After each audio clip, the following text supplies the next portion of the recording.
So looking at the 10 and 2 spread here, the yield curve inversion, we're at a little bit of an inflection point with about a 26 basis point spread between the 10 and 2.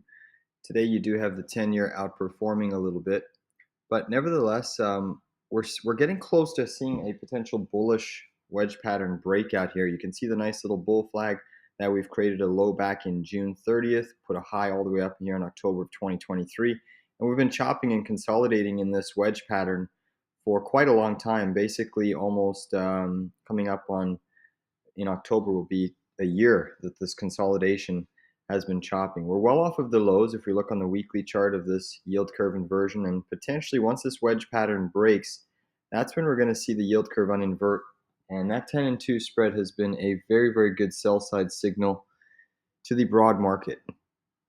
So right now we're still seeing mega cap strength. A lot of names are still catching bid, carrying pretty historical sharp valuations on a fundamental basis for some of these mega caps.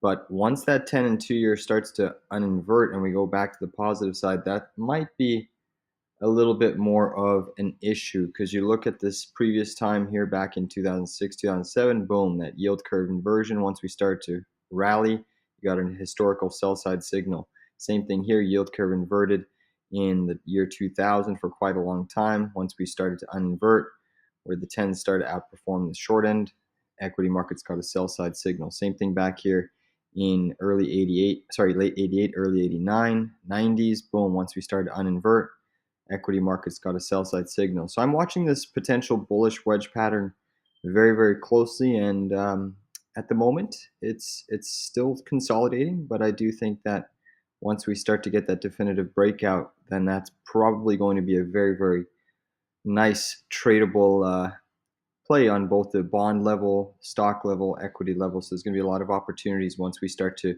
uninvert from the yield curve. We've been in the longest period of inversion for, basically ever. And at some point, this will likely come to an end, which has a big, big reaction and implications for stocks, bonds, real estate, pretty much everything for the global economy.